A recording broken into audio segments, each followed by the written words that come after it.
No more than hours after the Exodus short film premiered for Battlefield 2042 did controversy abound around the Battlefield community. What this controversy is around Irish, our new specialist who was shown off after this premiere, and his trait, which could or could not be game breaking, and we really just have to see more. But I want to look at both sides of the argument today and see if this really might end up being an issue, or is it not really an issue at all? Let's talk about it. Now, without further ado, remember, if you do enjoy today's video, don't forget to leave it a nice, thick, and juicy like as always. And of course, if you enjoy this kind of content, you want more like it, don't forget to hit that big, red, sexy subscribe button right underneath the video. Also gotta say, I've been streaming a ton lately, and it's been so much fun to be streaming and hanging out with you guys. If you want to swing by, say hi. I stream most weekdays around 1 p.m. Eastern time, so feel free to hit that notification bell so you can be notified when I am live. Last but not least, gotta thank my channel members. You guys help make these videos possible. If you want to join, get access to the exclusive perks that they get, don't forget to check out the link in the description or hit the blue join button. Anyway, let's begin. Now, the big controversy, like I said, is around Irish's trait, and that is something called Veteran. And essentially what it is Irish spawns in with a little bit of armor to give his health a bit of a boost, and he can also pick up armor off of fallen enemies. Now, Irish in general is more of a defensive specialist.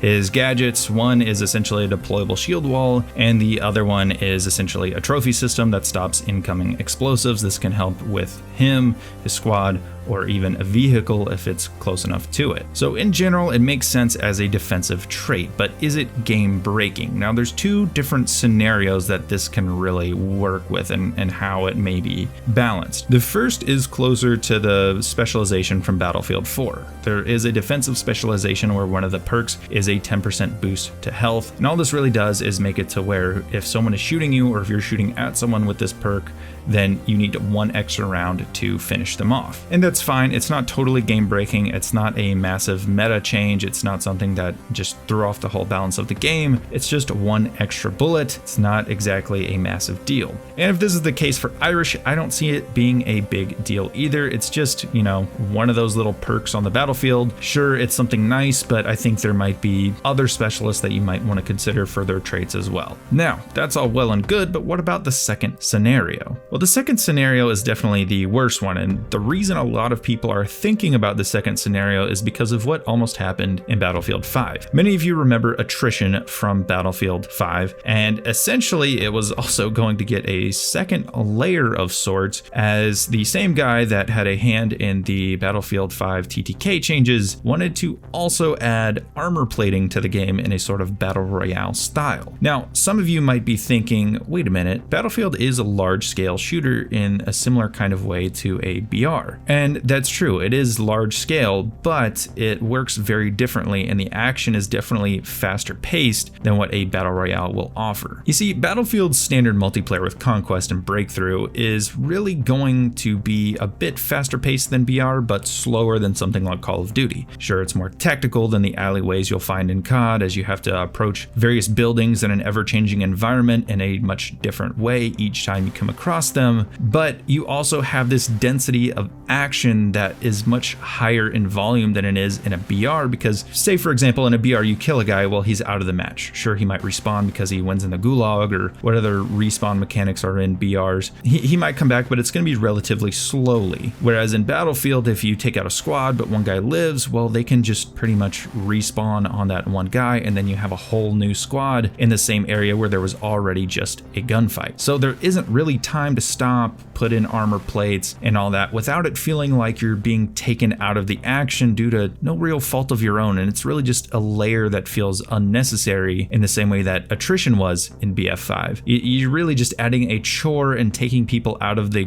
gameplay loop that they're here to come and experience, and that's definitely the much worse case scenario. You also have this weird sort of balancing issue with the armor, and again, it kind of goes back to that attrition aspect. You would essentially be punishing people who win gunfights because if they say don't have armor plates left, like say you spawn in with one armor plate and you have to go and find more, well, if you win a gunfight and you're down on some health but you immediately get into another one with someone who just spawned in and has the armor, well, you're probably going to lose, not because of skill or anything like that, but just purely because that person had armor armor and you didn't. In the same way with attrition in BF5, if you're not running medic, you end up losing gunfights because you won a previous one and took some damage. And that's not really fun. That's not really something that is very skill based. That's definitely something that is much more, oh, well, just because of this mechanic, you lost. And I know some people have the argument, well, that just means you should stick with your squad. Battlefield's a squad shooter. And that's true. And I think the game should be balanced in a way to where you are the most effective with your squad.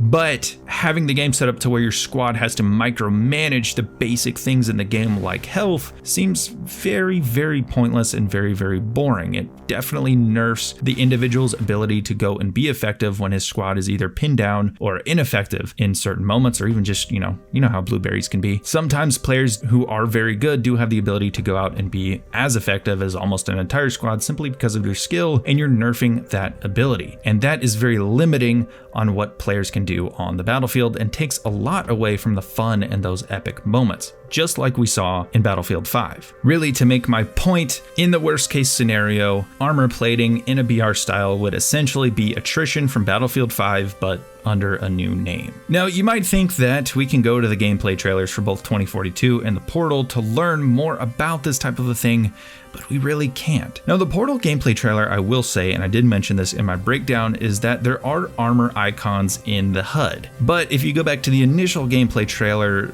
there is no armor plate icon. Now, does this mean that the option to add armor plating is something that is in Portal, and it's probably an asset brought over from Hazard Zone, and that's that more traditional style armor plating system? I think at the moment, based off of the little information we have, I think that is the most likely scenario for that instance. But again, we don't know. And until we see more gameplay, this issue isn't necessarily going to keep me up at night, simply because it's unnecessary, because we don't know and we don't have any control over whether or not we can know. There just isn't enough information out there. So with that being said, let me know down below what you guys think of the potential of armor plating coming to the game. Do you think it's going to come in that more BF4 style sense, or do you think it's going to be closer to that Battle Royale, what almost came to BF5 style armor plating? And is it a good or a bad thing to you? Let me know in the comments, and I will see you guys in the next video.